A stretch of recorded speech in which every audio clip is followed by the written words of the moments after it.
he's talking, and I like literally ringing in my ears for like 30 seconds, and it was just I couldn't hear a thing he's saying. Well, yeah. I mean, and I say it all the time. Life happens. It's going to happen to everybody listening to this in some way, shape, or form. Life's going to happen. And it's so much out of our control. It's been about 8 years ago now, I believe. 8 years ago, I go in for just an annual checkup. Not a big deal, just like a physical, whatever. Checking the pulse, checking the blood pressure, all the stuff that you do. And going for blood work. Well, here's this PSA number that they're looking at, prostate. And, they want it to be right around 4.0. That's kind of the max, whatever. And they've been watching that number for me because my dad had prostate cancer, my grandpa had prostate cancer. My dad actually died from it, my grandpa, did not, whatever. It's a very slow growing cancer. But anyway, so they've been watching that number. It tends to be hereditary. And so mine was kind of just every year I go in, it'd be like, 3.8, 4.1, 3.6. It was just kind of like in that range. I go in that year and it's like 6.9. And they're like, could be nothing, whatever, it's not conclusive. Let's send you to a urologist. We need to get this checked just to make sure. And I go in and he comes out and says, okay, hate to tell you this, Mr. Morrell, but you have prostate cancer. And that's not what you want to hear. I remember like the next 30 seconds, it was like the Charlie Brown teacher, like I swear to you, like he's talking and I like literally ringing in my ears for like 30 seconds. And it was just, I couldn't hear a thing he's saying. They bring my wife in, whatever, tell her, she breaks down, starts crying. My thing is like, okay, what are we going to do? What are we going to do? And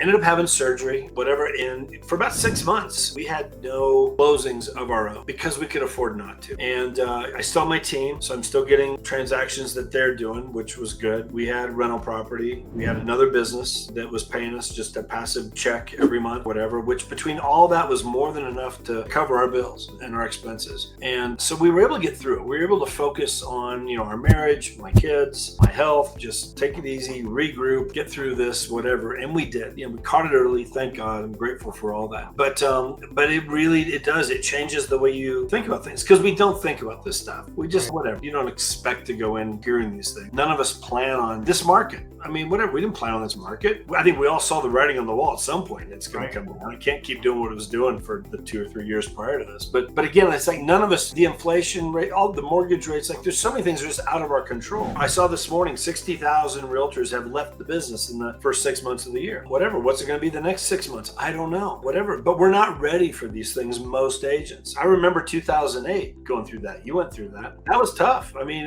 you get through it, you adjust, you learn how to get through this kind of stuff, but so many of us were not ready for it. We don't plan on it. I remember running into a good realtor friend of mine over at Best Buy. I walk in there, he's got his blue shirt on. I'm here, Joe, what happened? He's like, I haven't had a closing in 6 months. I'm like, I get it. You do what you got to do. But most of us were not ready for when those curveballs happen. And for some on here, it will be health. Unfortunately, it will be. Right. For some, it could be somebody in your family with health. It could be a parent or a grandparent or a child or something. And you want to be there 24/7 because you need to be in the expenses and stuff. And how do we handle these things and how do we deal with it? I mean, most agents, if there's not a closing for a couple, 2-3 months, they're out of business. They're done. And it just doesn't have to be that way. I think that's the thing that I do. I tell people all the time, you need to have a way figured out, like multiple streams of income. I think Robert Kiyosaki said in one of his books, if you don't figure out how to get paid in multiple ways, you'll work till the day you die. You've got to have yourself leveraged in terms of your finances in multiple streams because, again, when one stream dries up, you've got these others to fall back on. Well, most of us have one. Right. And with us, it's commission based. And if there's no closings next month, there's no money next month. If there's no closing for the next 6 months, there's no money for 6 months. What do you do with that? Are you ready for that? I love this model with EXP because it helps us prepare for that. Right.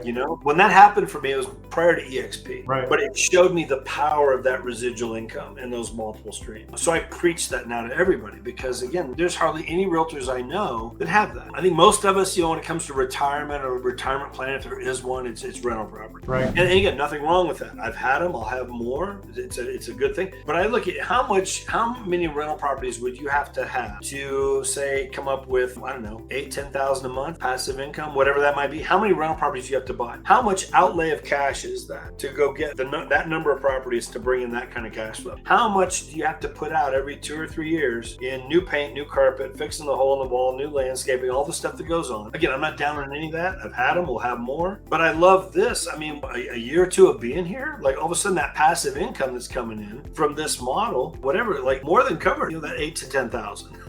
Right. And how much did that cost me? I don't know, my 85 bucks a month and just whatever, join an EXP. Again, so there's a power in that. So I think realtors need to think about some of this kind of stuff, because most of us were just not ready for when that stuff happens. And unfortunately, it's going to happen. Life is going to happen to everybody listening at some point.